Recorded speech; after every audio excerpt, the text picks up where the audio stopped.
I think what's happening in the startup ecosystem today is total bullshit. Hi guys, welcome back to my channel. After a long dry spell of 2022 and 2023, startups are now enjoying their spring season on the Dalal Street. It's almost like a wave of new companies gearing up to hit the stock market this year. To put things into perspective, only 3 startups went public in 2022, followed by 5 in 2023. But in 2024, we already have seen over 10 companies hitting the stock market. New age tech giants like Ola Electric, FirstCry, Ixigo, Unicommerce all have made their stock exchange debuts this year alone. While most of the action on this front has already culminated, the ecosystem still has a few aces up its sleeves, waiting for the segment giant Swiggy, logistic major Ecom Express, fintech giant MobiKwik to make their debuts in the coming few months. Several startups have now reached a stage where they are prepared to enter public markets. This readiness stems from their substantial growth, resilient business model, and established revenue streams. It can now be seen that startups have shifted their prime focus from merely chasing the growth in top line through cash burns and earlier easily available fundings to actually pursuing profitability and positive unit economics. On the screen, you can now see some prominent names of the startup world, where Rebel Foods, Purple, Urban Company have consistently been trimming their losses. There, Oyo has become profitable with around 230 odd crores in FY24. Amidst this change, young investors are eager to seize the opportunity and invest in the IPOs of these new age companies, driven by their appetite of risk. Moreover, the current positive market sentiment and abundant liquidity make the stock market an appealing avenue for raising capital. This is evident from the chart on the screen, which shows how BSE IPO index has outperformed the benchmark index Sensex since September 23. It is one of those periods where the bank interest rates are high, but yet individuals find them lackluster because they are more attracted to the capital markets, either directly or indirectly via mutual funds. This is evident from the fact that Demat account numbers are seeing a substantial rise. On an average, around 40 lakh new accounts are getting opened every month. And not only this, unique mutual fund investors have also increased by leaps and bounds. Between FY16 and FY21, DIIs, mutual funds and other individual investors averaged annual investments of around 40,000 crores in the equity markets, which rose by 8 times to 3.1 trillion every year from FY22. This substantial rise in liquidity is fueling the strong investment activity in the capital markets. Now, this inflow creates mismatch, a huge mismatch between available liquid funds, be it secondary or primary, and stock market assets. Here, a simple economic phenomenon comes into play. Demand greater than supply increases the price of assets and thus becoming even more attractive for suppliers to get in and cater to the rising demand.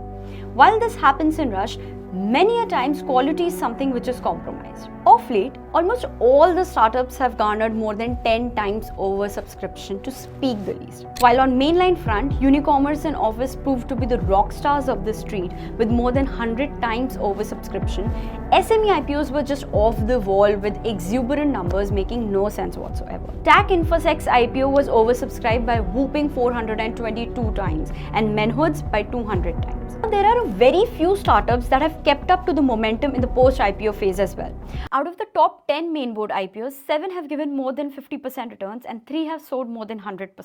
Now, my concern here is that retail investors seldom evaluate startups the right way in a desperate need to generate alphas in this bull market. Many, if not most, have nuanced and complex business models, questionable profitability stances, long history of cash burns, and high revenue growth only driven by heavy marketing spends. Now here, another economic phenomenon teaches us that increase in price of product leads to fall in demand. However, in the stock market, opposite seems to happen. Referring to all the hullabulla in the news, people tend to try their hands at grabbing a stock whose price is specially showing a bull run, defying all the economic phenomena. In the midst of all this, they forget this one fact which probably could be causing the share price to inflate, which is IPO shares are under lock-in period for the first few months. 20% of the shares held by promoters are under lock-in period for 18 months and rest 80 for 6 months. Similarly, 50% of the shares held by anchor investors are under lock-in period for 30 days and remaining 50 for 90 days. Graph on the screen shows percentage shares which are logged in at the time of IPOs for the respective startups. Now, with barely 15 to 30% shares under free float, investors need to understand that even a small inflow can cause significant price movements, which doesn't necessarily mean that it will turn out to be the next Trent, Dixon or Alphabets of the world. The true test is when the lock-in period ends, and that's exactly where most of the shares stumble or lose their momentum in the stock market. Out of the 5 startups listed in 2023,